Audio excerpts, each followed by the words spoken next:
என் அப்பா கொஞ்சம் ஃபிட்டு, எங்க அம்மா ரொம்ப ஸ்ட்ரிக்ட். பின்னாடி தெரிய வேணாம், நீ நடைய கொஞ்சம் கட்டு.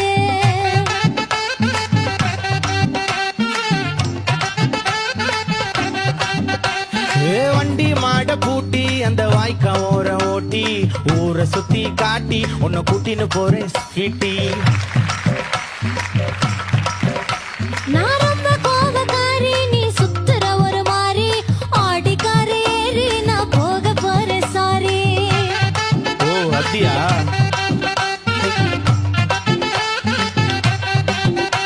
நான் வைக்க மாட்டேன் தாடி, நீ வேணா எனக்கு போடி. இந்த மாமாவை தான் தேடி உன் தங்கச்சி வர ஓடி.